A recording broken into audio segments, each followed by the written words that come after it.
I just wanted to come on here and say I'm sorry. I voted for him and I thought he was going to make things better for folks like us.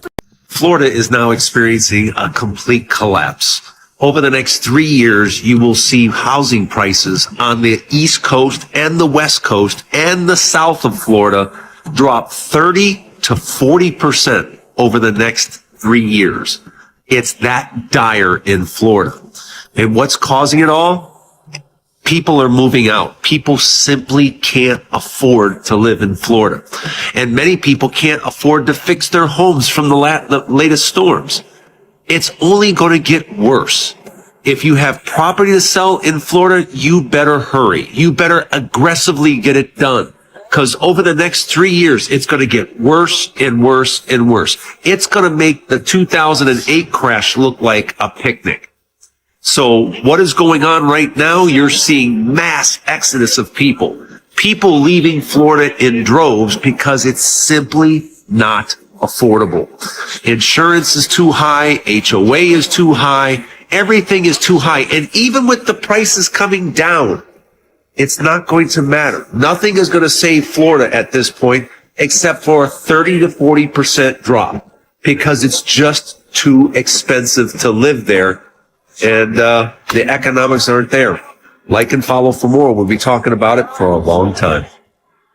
Florida beaches are empty because racism don't pay the bills. Now, those beaches and businesses are empty in Florida, and the business owners are scratching their head. They're like, I don't understand what's happening and why this is going on. This is what happens when you build your entire platform on bigotry and fear. When you spend years attacking immigrants, the very people who visit your state, spend money in your hotels, eat at your restaurants, buy your tacky ass beach towels, don't act shocked when they stop showing up. And understand, it's not just tourists who aren't coming to Florida. When you squeeze the working class like a lemon, there is no juice left for joy. You think people got beach money right now? People can't even afford to go outside. And all those Trump tariffs, those weren't on corporations. Those were Trump taxes on us. Prices went up, jobs got cut, and now folks are choosing between groceries and gas, not plane tickets to Clearwater. And y'all made Florida a hostile environment, honestly. And not just for immigrants, but also for black people, LGBTQ, teachers, hell, even librarians. Y'all made the beach a battleground. So now it's just you and those overpriced souvenir stands collecting dust. And now conservative business owners are mad. But they're mad at the consequences of the policies that they voted for. Baby, this ain't karma. This is cause and effect. Conservative policies destroy communities, period. So ask yourself, how long are you guys going to continue to vote against your own business? Yeah, we voted for Trump in 2016, 2020, and 2024. We live in the Florida Panhandle, and we thought that this would be good for our business, but we're finding out now that we were wrong, and I want to publicly say that we are regretting our votes at this point. My husband and me own a construction company, and we literally do not have workers anymore. Most of our workers are from Mexico, and they're good, hard workers. I talked to a few of them, and they said they were just too scared to come back to work because of all the raids. Our construction company is likely to go out of business now, and we don't know what we're going to do, but we're never voting for a Republican again. Ron DeSantis and Trump have been passing laws that negatively affect our business, and I just want to say that I'm sorry for voting for him. I grew up Republican, and it's all I've ever known, but now I can see that me and my whole family have been very wrong about this. So we hope that 2026 comes and we can take back the House and the Senate and stop him from what he's doing. There's a special election coming up in Matt Gaetz' district, and we're going to do everything we can to advocate for a Democrat taking that seat. I was a Trump supporter. I don't know how long I can keep doing this. I have a construction company, and not a fucking thing is getting done. This is what I get. This is what I fucking get. Nothing but white boys. Takes 4 days to do a one-day job. I might have fucked up. Get them legal status somehow. Now, before we get going, this gentleman here is in the construction business in Florida. He goes by the name of Honest Hammer on TikTok, so I will just refer to him as Hammer. But he made this video in response to what he himself is witnessing on the construction sites that he's a part of in regards to the undocumented immigrants who are working on those construction sites with him. Let's hear what he has to say. I've seen a lot of the videos, and it seems like a lot of people are just yelling and they're mad. I don't understand why this is happening. I don't understand it either. It's not what I voted for. But this is what you voted for. You may not have been aware of what you were voting for, but this is what you voted for. If you look back at the first Trump administration, he had every immigrant that was here under TPS, the temporary protective status, at risk for deportation. He had the whole TPS program at risk. But that's on you to either remember or go look and seek out yourself the past actions of this president. Because if you're only watching right-wing media, no one over there is going to tell you anything about that. That's why it's so important that we break out of our echo chambers. I voted for the criminals to be removed, 100%. But there are a lot of hardworking immigrants in this country that are building this country. Going back to when I started building the Hard Rock, 85% probably immigrants, all hardworking people providing for their families. Talk to them, get to see their kids on their phones, hear them all interact, have great days, loving what they do. Because they're people. They're people. And if we're stuck in our echo chambers, the right-wing echo chamber has made you believe that they're criminals. I've got a solution. The solution, President Trump, is to not deport these gentlemen right away, these hardworking gentlemen and women that have been removed from these job sites. Get them legal status somehow under a work visa. Background check them. Do whatever you need to do to make sure they're not criminals, but let's get them legalized. Hammer, we had a chance to do that. We actually had many chances to do that. One chance we had was in the run-up to the election in 2024. There was a bill ready for a vote, a bipartisan bill. It would have provided massive amounts of funds for new technology to have at the border, for new enforcement officers to be hired, for new immigration judges to be appointed, and the courts expanded to process asylum claims faster. Donald Trump torpedoed that bill because he was more interested in having the issue to run on than the problem solved. But that wasn't our only chance. We had a couple more chances too. And as president, I will work with Congress to create, at long last, a pathway to citizenship for hardworking immigrants who have been here for years.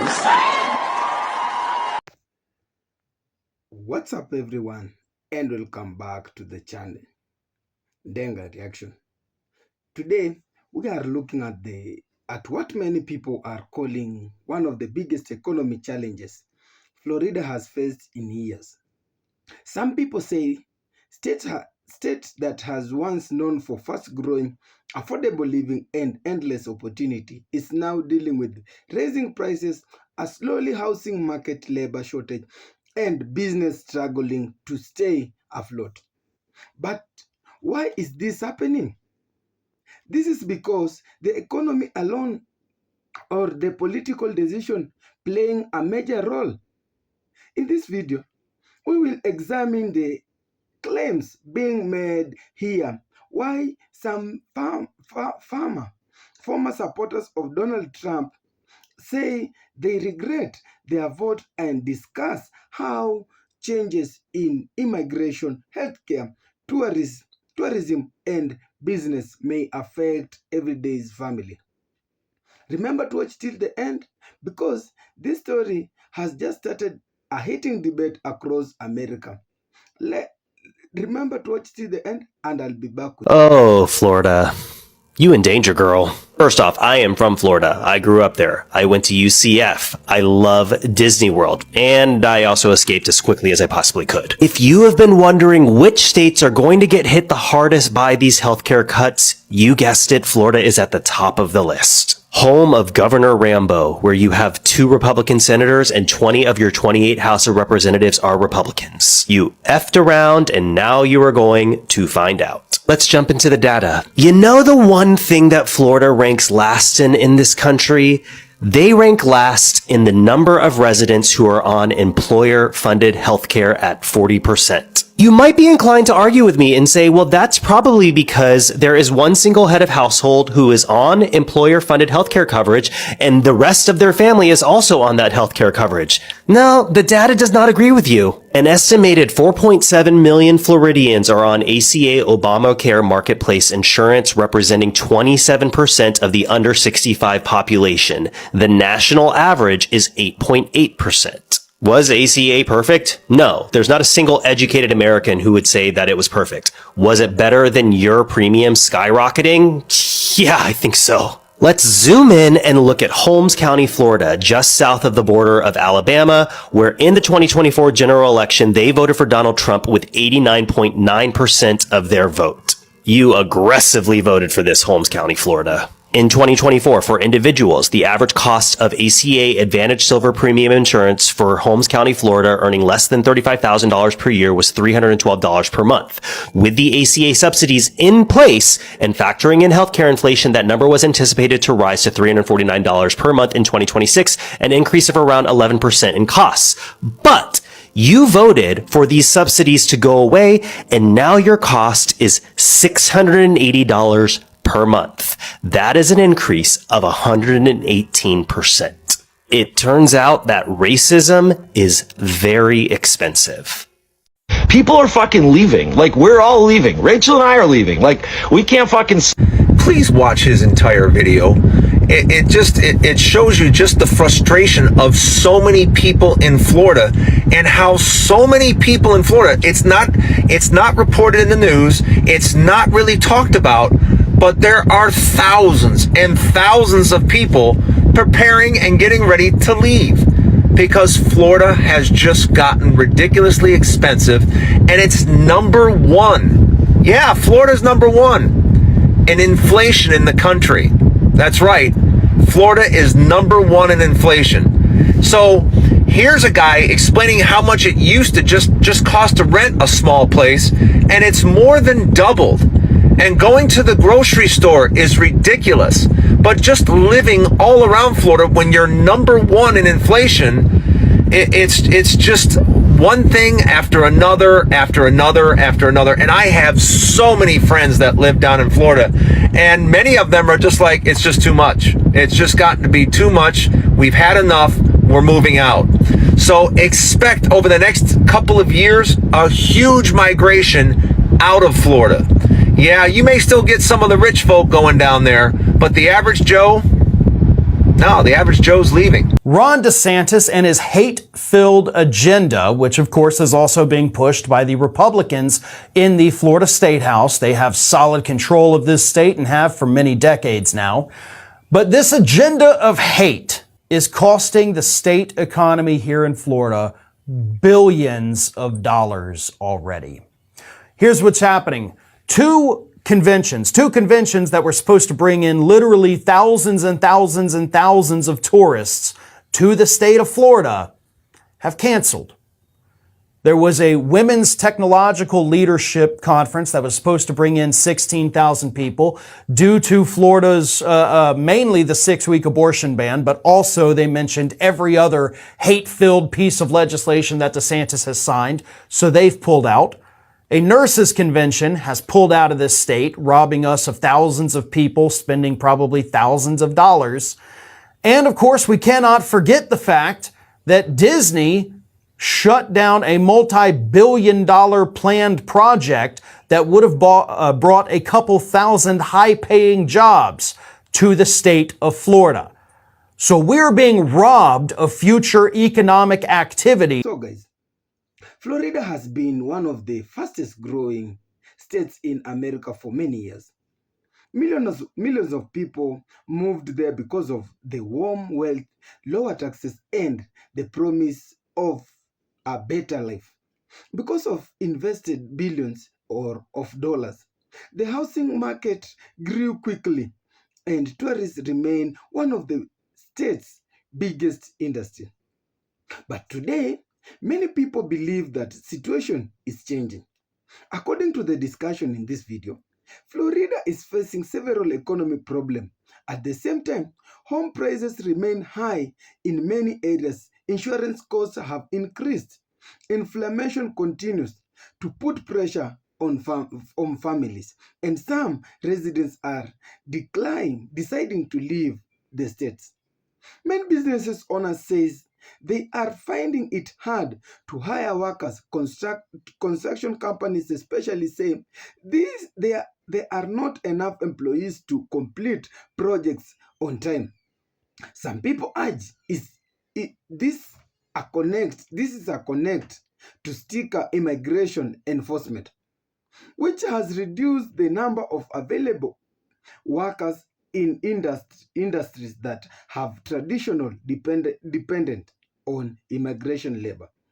Supporters of these immigration policies urge that enforcing immigration laws is important for national security and the rules of law.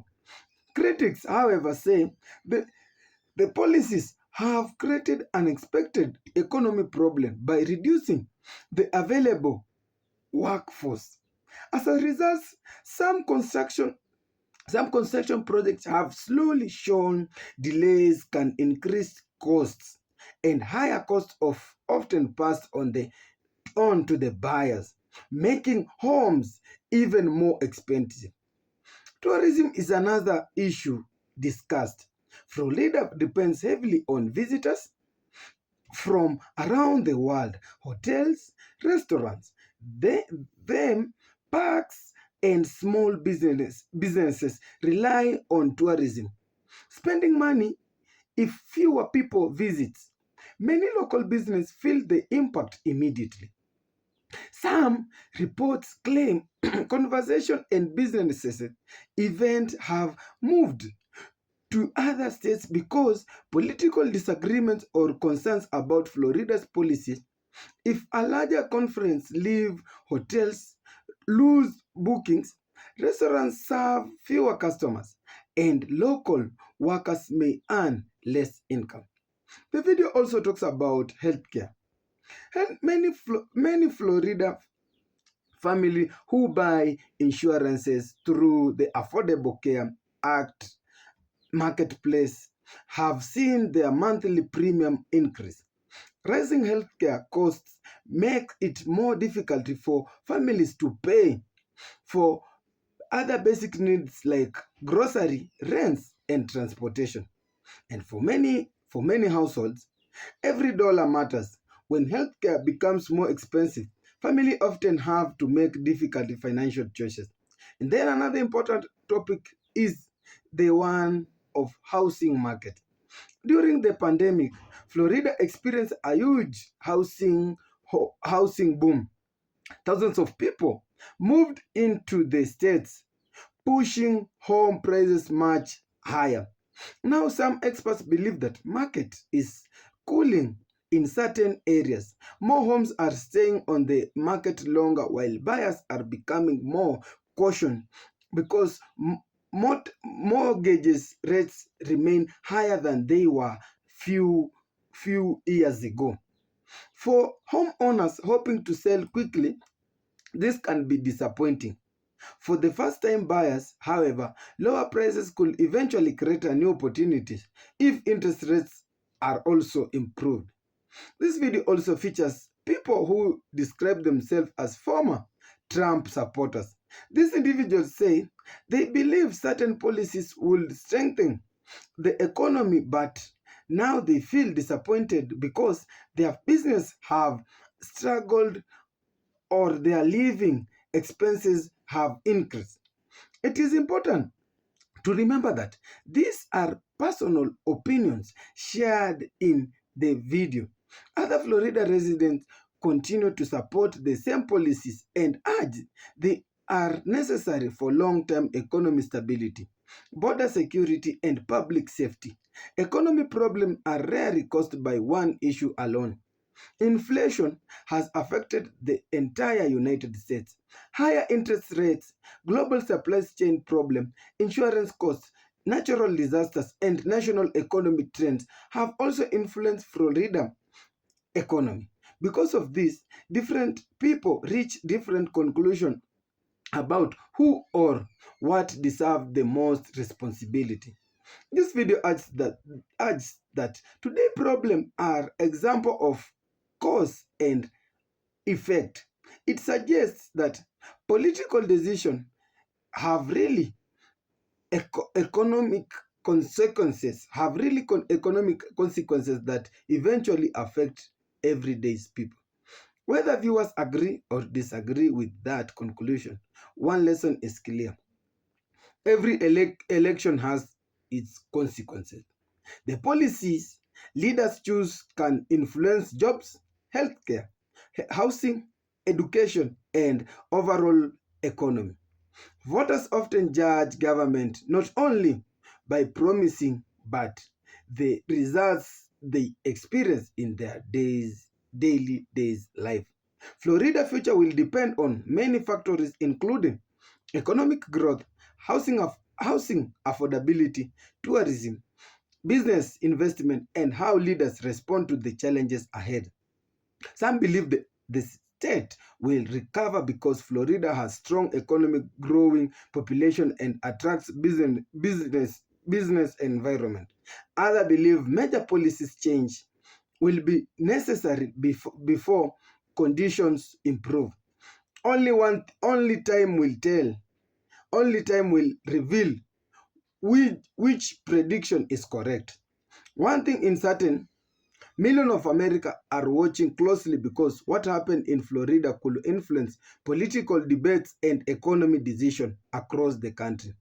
Now I would like to hear from you. The big question is, do you believe Florida current changes are mainly the result of political decision, or do you think national and global economy factors are playing bigger role? Remember to share your thoughts on the comment section, and if at all you enjoy this discussion, don't forget to like this video, subscribe to the channel, and turn on the notification so that you can never miss out on the next update. Thank you for watching. Thank you so much for your time. Till next time, God bless.